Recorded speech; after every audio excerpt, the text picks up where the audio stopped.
Tirelê, tirelê. Tirelê, tirelê. Tirelê, tirelê. Ai, olê, lê, lê, lê, lê. Moçambique é coisa boa. Moçambique é coisa... Durante muito tempo, principalmente na minha infância, Ouro Preto era aquele lugar que eu olhava da janela e via lá embaixo, né? Não era todos os dias que a gente acessava aquele lugar lá embaixo, chamado Ouro Preto. Eu sou Sidneia Santos, sou uma mulher negra da periferia de Ouro Preto, nascida e criada lá no Veloso, também conhecido como bairro São Cristóvão, mas que mantém esse nome ainda do período colonial, que é o nome do antigo proprietário daquelas terras, né? José Veloso do Carmo. Ele é dono de coroa, ele é dono de coroa, ai o lê, lê, lê, lê. Então, Ouro Preto surge nesse contexto do Brasil colonial, já ali na segunda metade do século XVII, ou seja, você tem uma ocupação que já começa, né, uma invasão em 1500, uma ocupação mais intensa a partir de 1530, a partir de 1570 você já tem escravizados chegando no Brasil, e o final do século, a segunda metade do século XVII, né, e o início do século XVIII, é essa interiorização dessa invasão em busca dos famosos metais preciosos. E é onde Ouro Preto surge, né? Da escravização da mão de obra indígena que habitava esse lugar e da escravização dos africanos que detinham o conhecimento quando já não foi mais suficiente a retirada de ouro do leito do rio. Quando você precisou perfurar as serras, precisou vir quem detinha conhecimento, ciência, sabedoria. E nenhum livro de história contou isso pra gente durante muito tempo. Tirelê, tirelê. Tirelê, tirelê. Então, Ouro Preto se torna um lugar muito pitoresco à medida que a gente começa a estudar, né, mais aprofundadamente a história da cidade, assim. Sou Douglas Aparecido, né, sou nascido e criado em Ouro Preto, no bairro Padre Faria. A gente começou um estudo em 2014, né, na verdade o estudo ele já acontecia anteriormente, mas eu integro o grupo de pesquisa em 2014, que é quando eu tenho a oportunidade de trabalhar junto à mina do Veloso. E quando eu chego para trabalhar na estrutura, o Eduardo Evangelista, ele enquanto engenheiro civil, já vinha desenvolvendo alguns estudos para poder entender a maneira como a galeria subterrânea que tem na área onde ele adquiriu, né, que acaba se tornando um ponto de visitação turística. Então ele, a partir de acesso a documentos históricos, ele tem uma referência de que aquela estrutura ela tinha sido desenvolvida no século XVIII e que quem dominava as técnicas, né, os processos de feitura daquela estrutura eram os africanos que estavam aqui na condição de escravizados. Eu sou o Du Evangelista, também conhecido como Dudu Veloso, né, Du da Mina. Eu nasci aqui no bairro São Cristóvão, na rua João 23. É a casa que minha mãe mora até hoje. Eu nasci lá na rua João 23 e desde que eu comecei esse projeto aqui na mina, em 2010, aí eu me mudei para cá, aí onde funciona a mina é onde eu resido hoje em dia. Eu comecei a fazer um mestrado em 2015, lá na Universidade de Ouro Preto, né, no Departamento de Geologia, onde a gente fez o inventariamento de todas essas estruturas remanescentes da mineração de ouro. E então a gente conseguiu cadastrar diversas estruturas, né, galerias subterrâneas, como essa aqui da Mina do Veloso, um conjunto de aquedutos com mais de 9 quilômetros de extensão. Os aquedutos são canais que foram construídos para transportar água por mais de 3 quilômetros aqui na serra. A gente tem um conjunto completo aqui no bairro. A gente tem também os mundéus, que são as estruturas que serviam para poder depositar a lama com o ouro para depois fazer a apuração final. Esse trabalho de pesquisa ele foi muito interessante porque ele fazia o tempo todo eu voltar à minha infância, né? Então, na minha infância, aqui no bairro, a gente costumava brincar dentro dessas galerias, entrava lá dentro, mas não percebia a grande obra de engenharia que elas eram. Então, quando eu comecei a fazer o mestrado na UFOP, eu comecei a revisitar esses lugares com o meu olhar de engenheiro. Então, quando eu entrei na estrutura, principalmente nessa aqui da mina do Veloso, eu comecei a perceber toda a técnica que foi utilizada para poder fazer o trabalho de escavação, toda a técnica para poder procurar o veio de ouro lá dentro do seio da terra. Então, eu comecei a pensar em quem construiu isso aqui. A ideia da engenharia africana, ela é a chave de virada, né? Quando a gente fala de uma virada epistemológica, ela está em exatamente entender isso, que essas pessoas que estavam aqui escravizadas, elas não foram escravizadas, né, da maneira como a história apresenta, que a mineração em Vila Rica foi toda desenvolvida por mão de obra escrava. Então, quando a gente traz a ideia da mão de obra escrava, por si só esses termos já determinam um processo de limitação. E aí, para nossa grata surpresa, né, vamos chegar aos nossos ancestrais africanos que trouxeram para cá diversos conhecimentos. O grande que fica aqui visível é esse da engenharia de minas, da escavação, fazer a sustentação das galerias sem precisar de nenhum material de suporte, com o próprio formato, né, da escavação, eles fazem com que ela fique estável.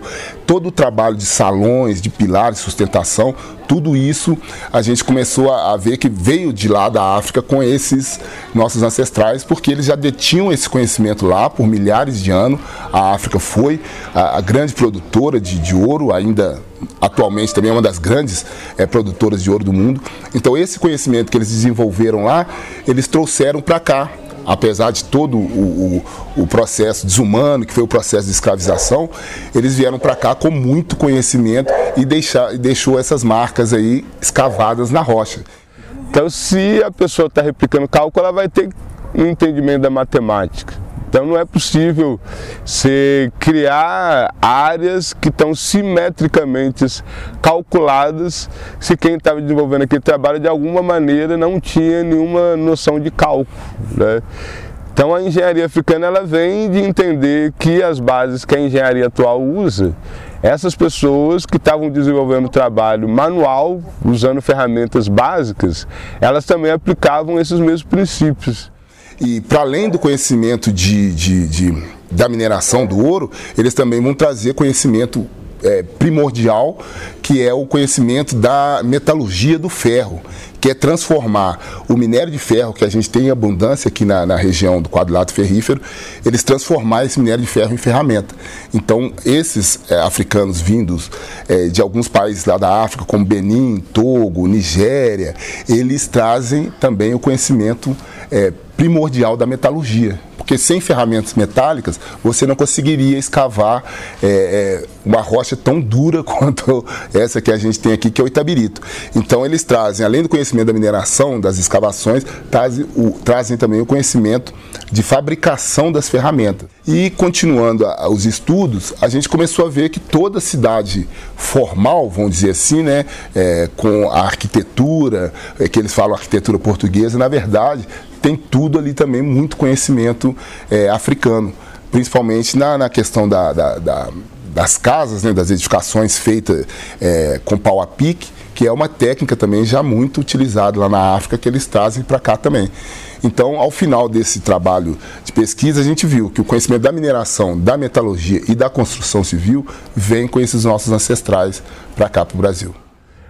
Mas no momento algum a gente ouve discussões que tratam do trabalho desenvolvido, entendendo que esse trabalho ele vai gerar entre 1500 e 1800 1/3 do ouro produzido no planeta Terra.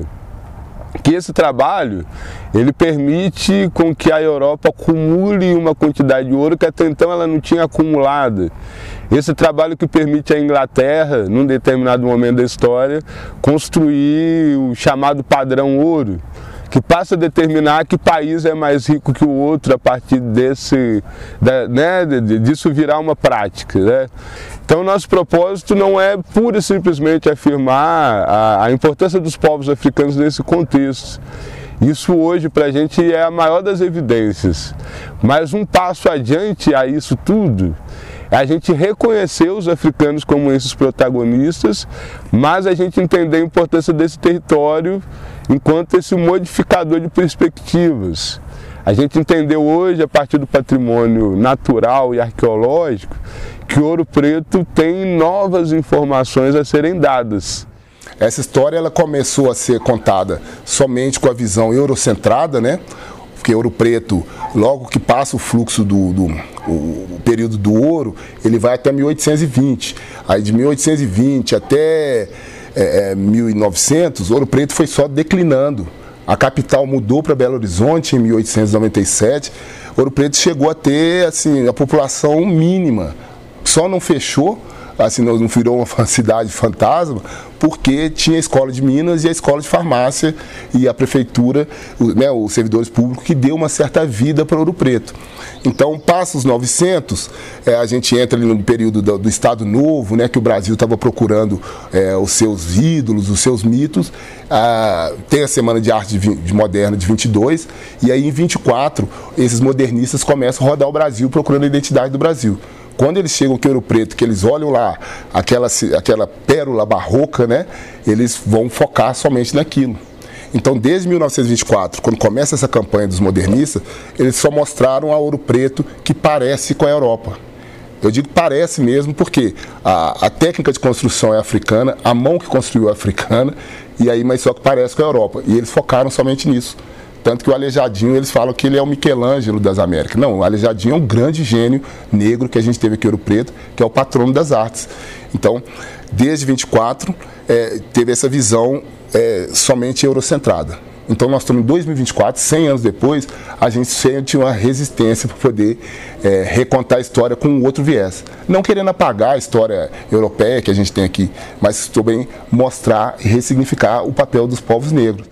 A gente não pode apagar o que aconteceu, mas a gente não pode falar também só do lado ruim do que aconteceu. É a mesma coisa com essa história da passagem dos modernistas por aqui. Foi importante.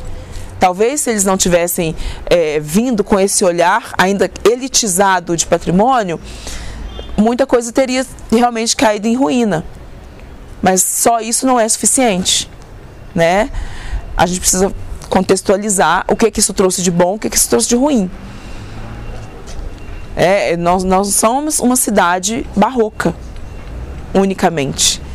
Não somos uma cidade do rococó, unicamente. Nós somos uma cidade viva, a cultura é viva, a cultura é pulsante. E essas resistências todas do nosso passado continuam pulsando junto com a gente. Então, Ouro Preto precisa, né, trazer à tona essa outra história. Porque essa Ouro Preto do período colonial, essa Ouro Preto de onde mais de 1.000 toneladas de ouro foram tiradas em cerca de 250 anos, essa Ouro Preto que isolou a sua população negra e indígena como se ela não existisse, não cabe mais. E quando, a partir da Mina do Veloso, a gente começa a trazer um outro discurso, né, como diz o filósofo e amigo Douglas Aparecido, a contrapelo da história, citando até o Walter Benjamin, a gente começa a incomodar muita gente. Porque para muita gente o que é legal é manter esse cartão postal de uma cidade que é da humanidade, mas não é ainda da comunidade. Então o que a gente passa a entender num determinado momento, que ao a gente questionar o nome da cidade Ouro Preto, a gente passa a entender que tem dois elementos aí que são meio contrastantes. Se a gente pensa no ouro enquanto um elemento supervalorizado historicamente, e o preto, quando a gente vai pensar nos povos africanos, que a gente vai trazer essa referência, a história vai apontar muito o termo negro, né? Então, quando a gente pega o preto relacionado com o negro, a gente vai perceber que é algo inferiorizado historicamente. E aí esse território, quando a gente relaciona as duas coisas, a gente consegue construir uma espécie de equilíbrio. Então, resistência nesse lugar sempre houve. Só que muitas vezes as vozes da resistência eram silenciadas por essa história única, né, como a Grada Quilomba traz, que era contada sobre nós. Então, desde que Mestre Brasa chegou aqui e fez renascer a capoeira, que muitos tinham medo de praticar, porque lá em 1890 você teve uma lei que te punia, né? Desde que Efigênia Carabina levanta a sua voz em defesa das mulheres, em defesa das pessoas com deficiência, em defesa da periferia, Desde que Márcia Valadares grita, a gente precisa falar da nossa história, essas mudanças foram sendo provocadas, até culminar, né, na mudança dos dizeres da bandeira de Ouro Preto. Essa bandeira que, criada ali num pensamento positivista em 1911, né, muito semelhante à bandeira de Minas Gerais, e que trazia como explicação, né, o preto e amarelo do ouro preto encontrado no leito do rio e o verde das nossas matas, isso não era o suficiente para contar a nossa história. E uma bandeira que tinha nos seus dizeres, né, traduzidos, precioso ainda que negro, não nos trazia orgulho. Então, quando você troca o tamen, né, o ainda que do latim, por ouro, e traz precioso ouro negro, você está trazendo dignidade, né? Você está trazendo autoestima, como eu disse. Você está trazendo uma outra visão de história em que nós estamos inseridos dentro dela. A gente mostra que está tendo uma conscientização.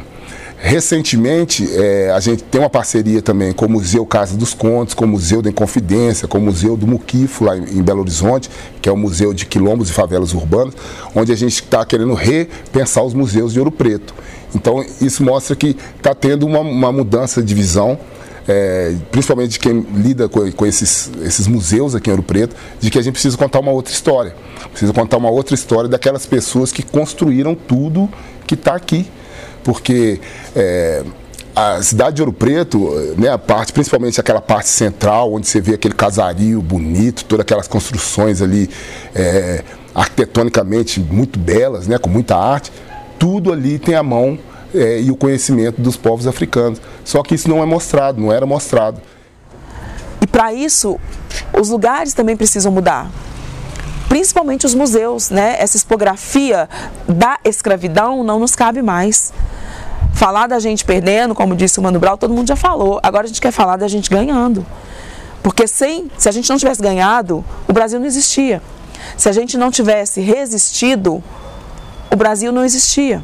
Ao lidar com essas informações, acessar esses conhecimentos, a gente conseguir ter consistência de que de fato essas pessoas tinham mesmo conhecimento, acho que a primeira coisa que acontece imediatamente é a gente quebrar a ideia de escravo. Quando a gente fala a palavra escravo, isso remete a gente a alguém que surge do nada. De onde vem o escravo? Ele surge numa árvore, ele brota dentro de um navio negreiro, né? Então, quando a gente usa o termo escravo, a gente está limitando todas as possibilidades mais profundas de entendimento sobre aquele ser humano.